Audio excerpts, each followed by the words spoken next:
수예배 가운데 나오신 성도님들 주님의 이름으로 축복하고 환영합니다. 우리 하나님을 날마다 바로 알아가고 하나님과 더 가까워지는 저 여러분 될 수 있기를 간절히 소망합니다. 오늘 말씀의 제목은 심판 그리고 회복이라는 제목으로 함께 말씀의 은혜를 나누고자 합니다. 아모스서의 마지막 장 9장을 중심으로 하나님의 심판과 이후 회복에 대해서 함께 말씀을 나눌 때 하나님을 경외하며 하나님께 감사함으로 살아갈 수 있기를 간절히 소망합니다. 아모스 7장에서부터 이스라엘의 심판에 대해서 아모스 선지자가 본 5가지의 환상이 7장, 8장, 9장에 걸쳐서 나타났습니다. 아모스 9장에서는요, 제단 옆에 서신 하나님의 환상이 기록이 되어 있는데요. 아모스서에서 이스라엘 백성들이 종교적으로나 사회적으로나 타락한 큰 주요한 원인 가운데 하나는 이스라엘 가운데 있었던 잘못된 선민사상이 주된 원인이었습니다. 하나님께 선택받았으니 자신들은 절대 망하지 않는다라고 그들은 생각하였습니다. 그러면서 그들은 하나님 앞에서 사람 앞에서 계속해서 끊임없이 죄를 짓고 있습니다. 우리가 기억해야 할 사실은요, 교회가 망하지 않는 것이 아니라 하나님을 믿고 따르는 교회가 망하지 않는다라는 겁니다. 성경의 마지막 요한계시록 2장에서 3장에 걸쳐서 초대교회 가운데 이 7교회에 대하여서 기록하고 있습니다. 그 7교회는 각각 에베소 교회, 서머나 교회, 버가목 교회, 두아디라 교회, 사대 교회, 빌라델비아 교회, 라오디게아 교회, 이렇게 총 7개의 교회를 기록하고 있습니다. 그중 가장 먼저 기록한 이 교회는 사도 바울의 선교에 의해서 세워진 교회이자 그가 가장 오랜 기간 머물렀던 에베소 교회에 대해서 기록하고 있습니다. 에베소 교회에 대해서 요한계시록 2장에서 사도 요한은 어떻게 기록하고 있습니까? 요한계시록 2장 2절과 3절에서 말씀을 하면, 인내를 알고 악한 자들을 심판하고 거짓 사도들의 거짓된 가르침을 드러낸 것과 성실함에 대하여서 분명하게 칭찬하고 있습니다. 그렇지만 이 에베소 교회가 비판받는 점이 있는데 바로 4절과 5절의 말씀입니다. 처음 사랑을 버렸다라고 하는 것 때문에 이 에베소 교회가 비판을 받습니다. 책망을 받습니다. 다시 처음 사랑을 회복하라고 말씀하면서 그렇지 않는다면, 회개하지 않고 이 처음 사랑을 회복하지 않는다라고 하면 촛대를 그 자리에서 옮긴다라고 말씀하고 있습니다. 촛대를 옮긴다라고 하는 이 뜻은 에베소 교회가 없어질 수도 있다라는 것을 나타내는 말씀입니다.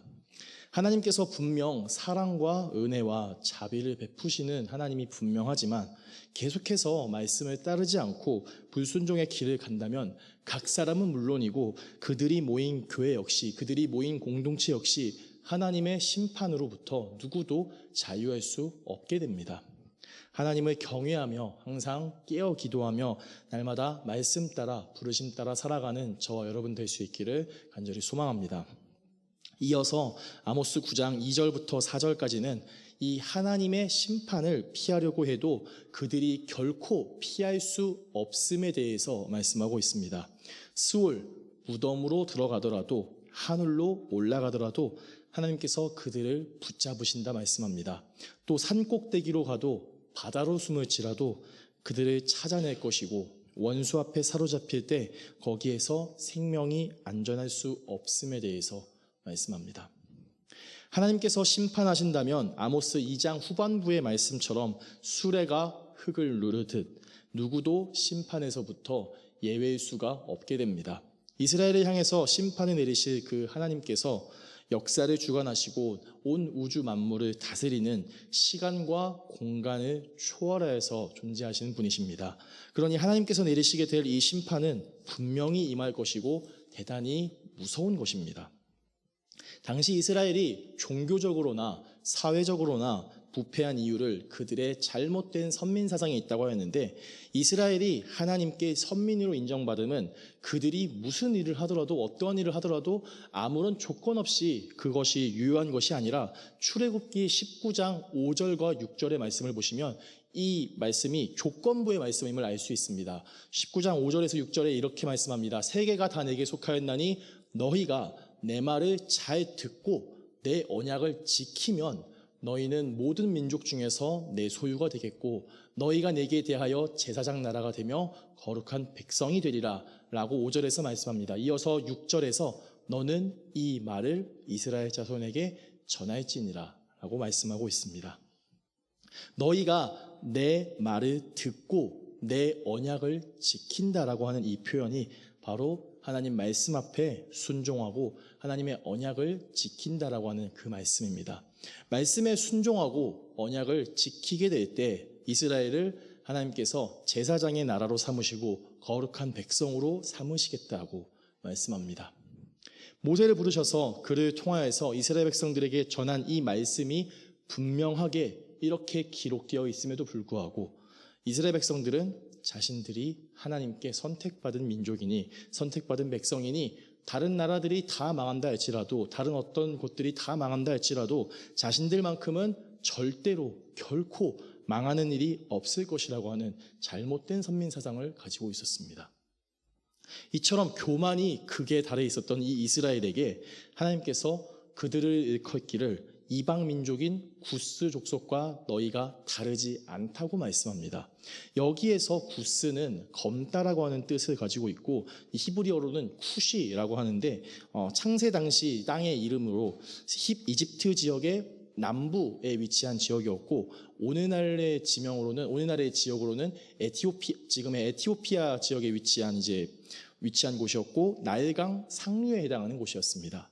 예레미야 13장 23절에서 구스인에 대해서 언급하기를 구스인이 그의 피부를 표범이 그의 반점을 변하게 할 수 있느냐 할 수 있을진데 악에 익숙한 너희도 선을 행할 수 있으리라 라고 말씀합니다. 이 말씀이 의미하는 바는요 구스인들이 그들의 피부를 또 표범이 그들의 가죽을 어떻게 스스로 할 수 없듯이 이스라엘 너희가 이미 죄악에 익숙한 너희들이 스스로 선으로 돌아올 수 있는 것을 할 수 없다라고 말씀하는 겁니다. 애굽 땅 또 7절의 말씀에서 애굽 땅에서 올라오게 했다라는 말씀은요 이스라엘 백성들에게 있어서 결코 잊을 수 없는 사건인 출애굽을 나타냅니다. 우리나라 사람들에게 있어서 가장 존경하는 인물이 누구냐라고 할 때 아마 많은 사람들이 세종대왕 또는 이순신 장군을 들 때 이스라엘 가운데에서 가장 존경하는 인물이 누구냐라고 할 때 지금도 역시 그 모세의 이름이 가장 많이 나오지 않을까 싶습니다. 그만큼 이 이스라엘에게 있어서 출애굽은 굉장히 중요한 사건이었고 그 출애굽의 중심된 인물이 바로 모세였습니다. 이 이스라엘이 애굽에서 출애굽을 한 이 일은 분명 놀라운 일이었고 그것이 하나님의 도우심이라고 하는 것은 부정할 수 없는 사실입니다. 그런데 그런 놀라운 일이 이스라엘에게만 일어난 것이 아니라는 것이었습니다. 블레셋 가운데에서도 아람 가운데에서도 그들의 출애굽과 비슷한 역사들, 비슷한 사건들이 있었음을 7절에서 말씀하고 있는 겁니다.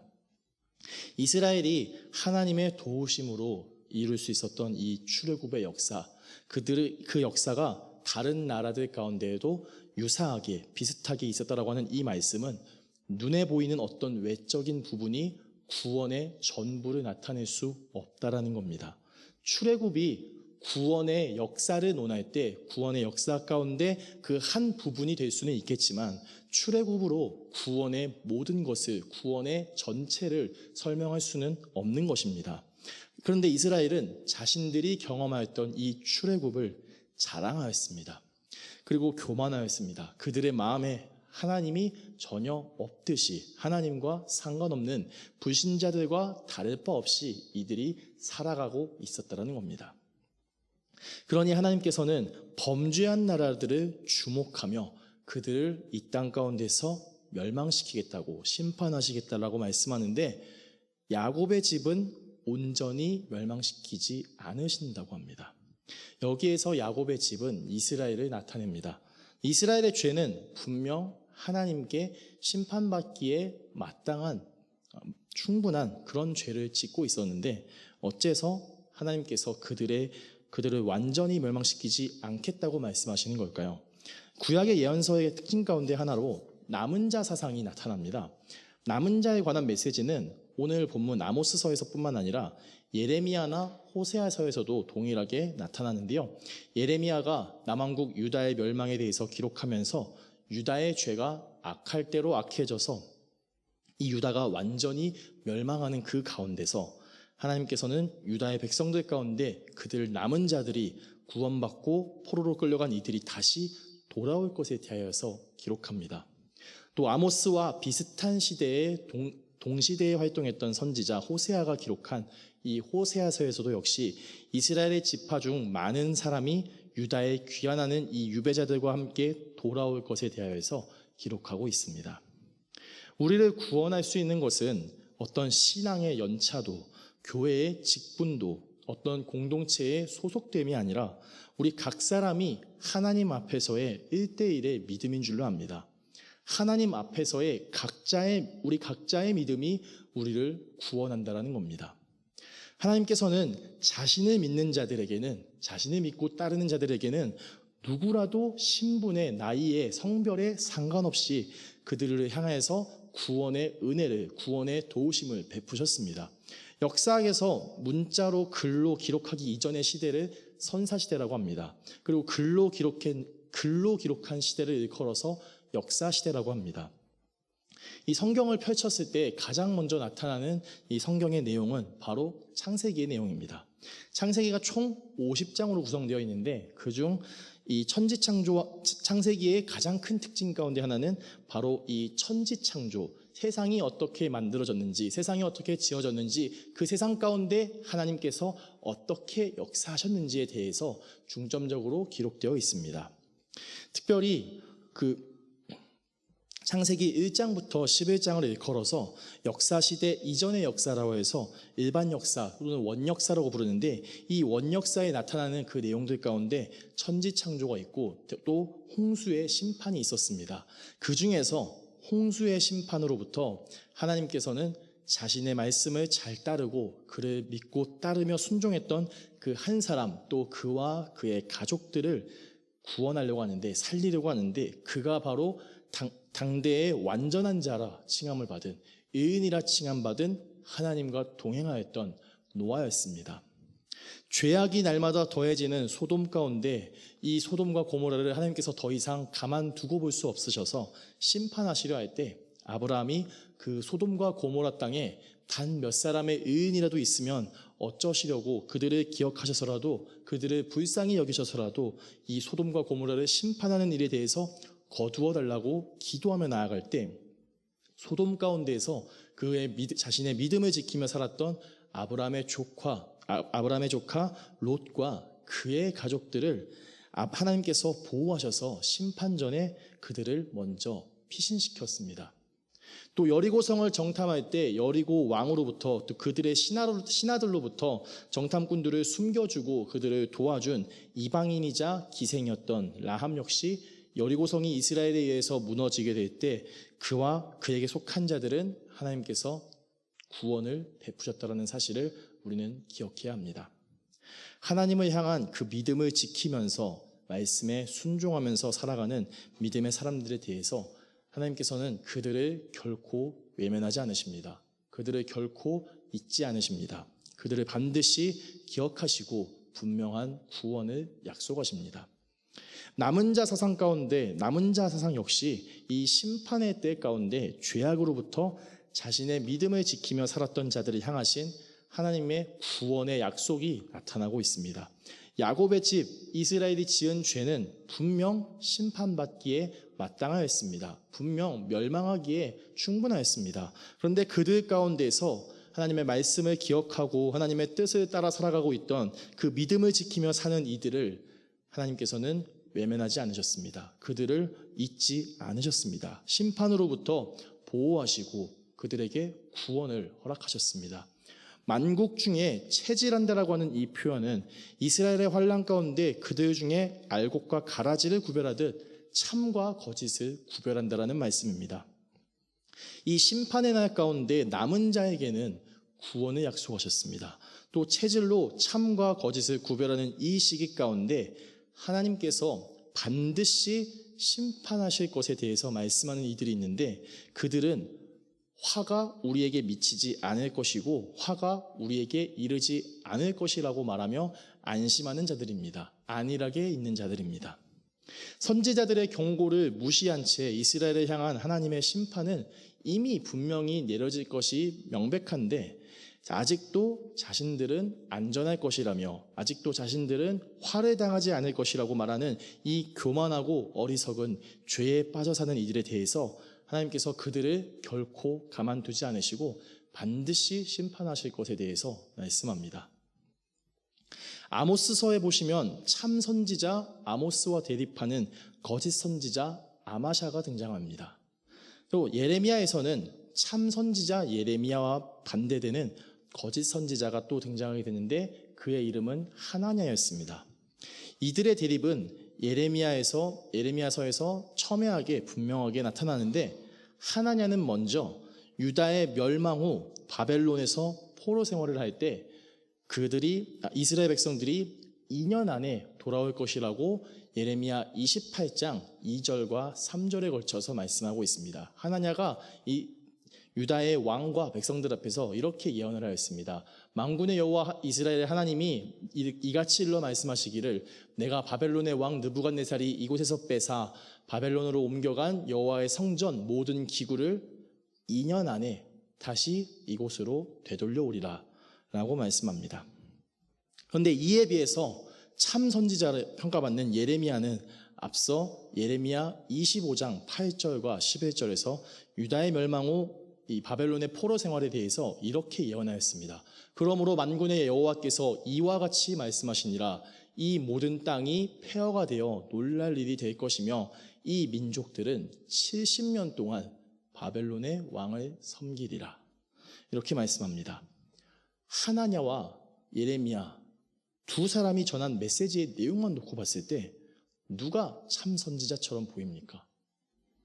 하나냐가 참 선지자에 가까워 보이지 않습니까? 하나냐에 비해서 70년이나 포로 생활을 할 것이라고 예언한 이 예레미야는 정말 암울하고 믿음 없는 그런 거짓된 선지자처럼 보이지는 않습니까? 그러나 성경은 하나냐와 예레미야 중 예레미야를 일컬어서 분명하게 그를 참된 선지자라고 기록하고 있음을 우리는 주목해야 합니다. 하나냐의 이 예언은요, 하나냐가 전했던 이 예언의 내용은 당시 유다의 왕이었던 시드기야와 또 유다의 백성들, 그들이 듣기에 좋은 내용이었습니다. 그들이 듣고 싶어하는 내용이었습니다. 또 하나냐 자신도 바라는 내용이었습니다. 당시 유다의 상태는 선보다 악이 익숙해서 그들의 마음은 강팍해질 대로 강팍해졌고 회개할 수조차 없을 정도로 이 상태가 심각하였다고 기록되어 있습니다. 하나님께 회개할 수조차도 없을 정도로 심각한 죄의 문제에 빠진 유다가 어떻게 단 2년 만에 예루살렘으로 다시 돌아올 수 있겠습니까? 그리고 그것이 어떻게 하나님의 뜻이라고 당당하게 말하고 있습니까? 하나님의 뜻이라고 말하면서 사실은 당시의 왕과 또 귀족들, 그들 백성들의 소원을 말하는 것에 불과한 것이 이 하나냐가 전한 예언의 내용이었습니다. 반면 예레미야는 하나님의 심판하심에 대해서 분명하게 기록하면서 절망적이고 또 암울함이 가득한 내용의 메시지를 선포하면서 유다에게 말씀하시는 이 하나님의 뜻을 분명하게 왕과 귀족과 백성들 앞에서 전하고 있습니다. 하나님의 뜻이라고 말하면서 자신과 공동체의 이익에 대해서 말하고 그것을 위해서 행동하는 일에 대해서 우리가 혹시 그러고 있지는 않은지 돌아보고 조심해야 합니다. 그러한 일을 하나님께서는 결코 가만두지 않으시고 이를 반드시 심판하십니다. 왕과 귀족과 백성들을 위한 아부와 그들이 듣기 좋은 또 자신이 바라는 것을 전한 이 메시지를 하나님의 뜻이라면서 거짓으로 전한 하나냐는 결국 그 해를 넘기지 못하고 그는 죽음을 맞이하게 되었습니다. 죄를 짓는 것보다 더 심각한 문제는, 더 큰 문제는 자신에게 죄가 없다라고 여기는 태도입니다. 사도 요한은 요한일서 1장 9절에 이르기를 만일 우리가 우리의 죄를 자백하면 그는 미쁘시고 의로우사 우리의 죄를 사하시며 우리를 모든 불의에서 깨끗하게 하실 것이라고 말씀합니다. 우리의 죄에 대해서 어떻게 하라고 말씀하고 있습니까? 분명하게 회개하라고 말씀합니다. 회개하거든 우리가 우리의 죄를 자백하고 회개한다면 하나님께서 우리의 죄를 씻어주시며 우리를 모든 그 죄악으로부터 자유롭게 하실 것을 말씀합니다. 그런데 10절의 말씀이 어떻습니까? 만일 우리가 범죄하지 아니하였다면 하나님을 거짓말하는 이로 만드는 것이니 또한 그의 말씀이 우리 속에 있지 않다라고 말씀하고 있습니다. 우리의 죄를 자백하는 것이 바로 회개입니다. 이 회개의 고백은 진실함으로 행해져야 합니다. 이렇게 회개함으로 나아갈 때 하나님께서는 우리를 깨끗하게 하시고 죄에서 자유를 얻게 하신다고 분명하게 말씀합니다. 그런데 10절의 말씀처럼 만약 우리가 죄가 없는 자라고 말한다면, 우리에게 죄가 없다고 말한다면 그것은 하나님을 거짓말하는 이로 만드는 것이고 또 이것이 하나님 앞에 더 큰 죄를 짓는 것임을 우리는 기억하여야 합니다. 참된 평화는 우리가 그 지은 죄를 감추고 외면하고 죄가 없는 것처럼 살아가는 것이 아니라 하나님 앞에서 그 죄에 대하여서 신실하게 진실하게 거룩하게 이 죄를 회개하며 하나님께 죄사함을 받음으로 얻게 되는 것입니다. 우리 스스로 죄가 없다고 말하며 하나님을 거짓말하는 자로 만드는 어리석고 교만한 자의 모습이 아니라 하나님 앞에서 우리의 죄를 진심으로 회개하고 거룩하고 겸손한 자의 모습으로 살아갈 수 있기를 주님의 이름으로 간절히 소망합니다. 이렇게 계속되어지는 심판의 메시지가 10절까지 계속되다가 11절에서부터 15절까지의 말씀은 이제 이스라엘의 회복하심에 대하여서 말씀하고 있습니다. 아모스 9장 11절과 12절의 말씀은 이 이스라엘 백성들에게 위로가 되는 말씀으로 잘 알려져 있는데요. 그날에 내가 다윗의 무너진 장막을 일으키고 그것들의 틈을 막으며 그 허물어진 것을 일으켜서 옛적과 같이 세운다라고 하는 이 말씀은요, 메시아의 오심에 대한, 구원자가 오심에 대한 그 예언의 메시지이기도 합니다. 이 예언의 메시지는 이 시대에 이스라엘 백성들을 향한 위로의 메시지와 함께 자기 백성을 죄에서 구원할 하나님의 아들 예수님을 기대하며 기도하며 기다리라고 하는 희망의 메시지가 되기도 합니다.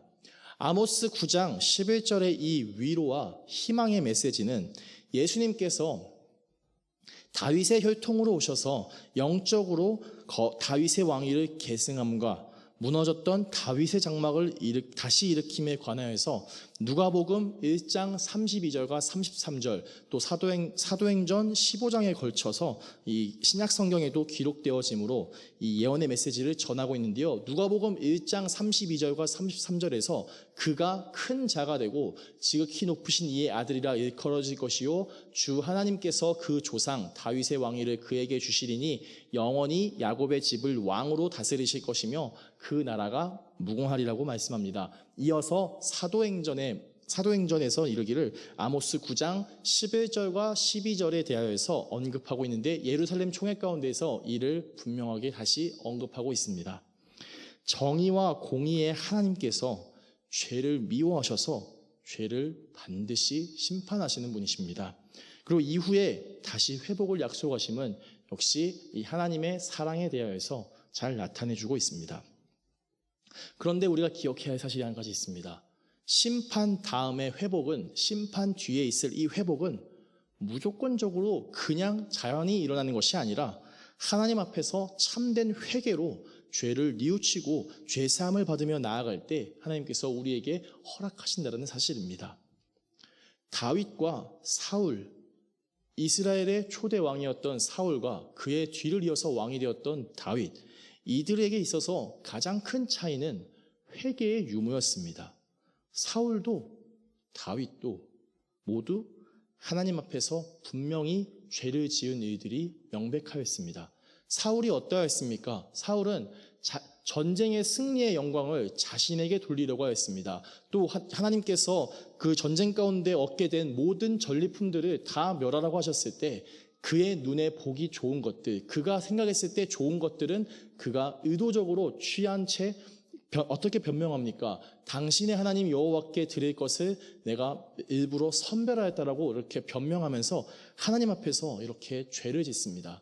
또 이후에 그 사울의 행보가 어떻습니까? 자신의 부하인 다윗을 시기하고 질투하여서 다윗과 그의 집안 사람들을 끊임없이 핍박하고 계속해서 죽이려고 하지 않았습니까?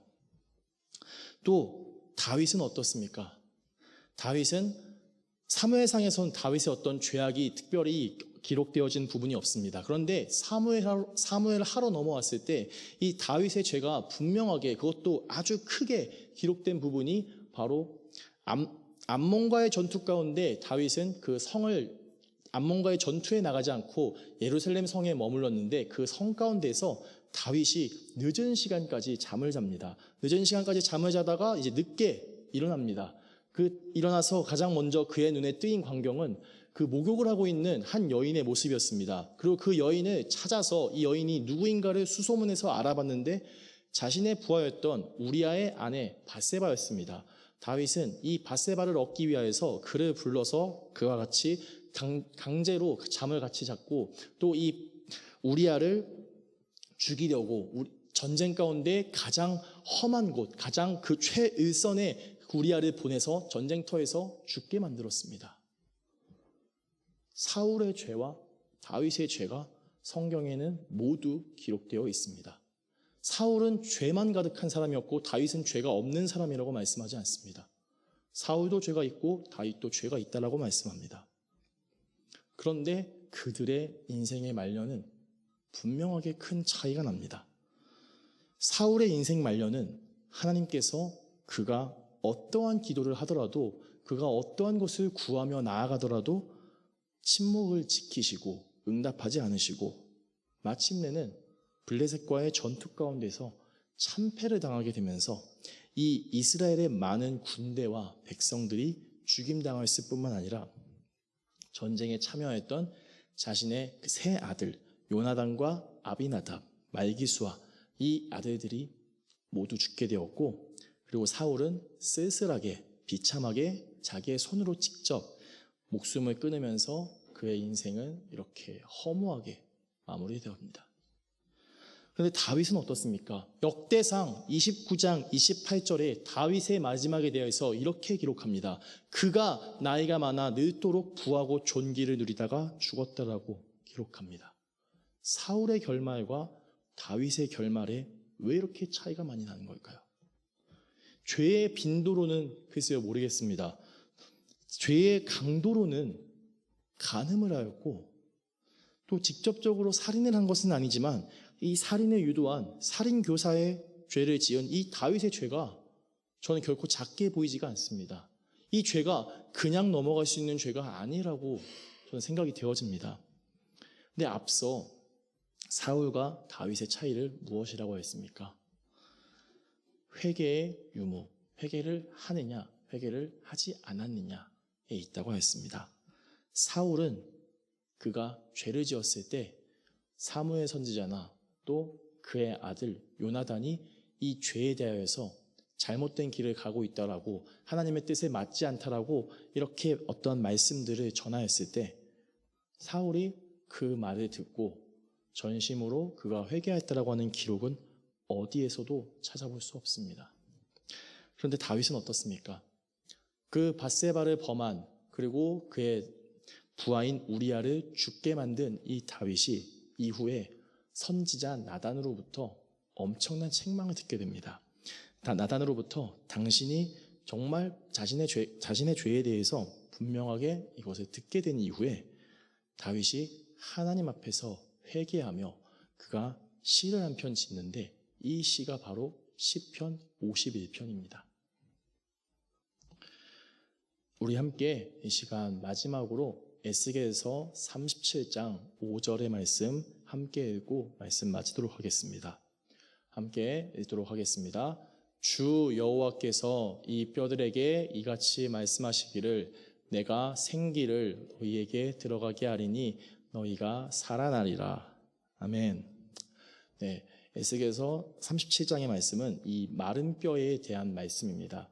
네, 이 마른 뼈가 하나님께서 생기를 불어넣어 그들이 다시 살아날 수 있었듯이 오늘 우리의 삶 가운데서도 이 하나님의 회복이 가득 넘쳐 임하는 그런 역사가, 그런 은혜가 저와 여러분들 가운데 가득 임할 수 있기를 주님의 이름으로 간절히 소망합니다.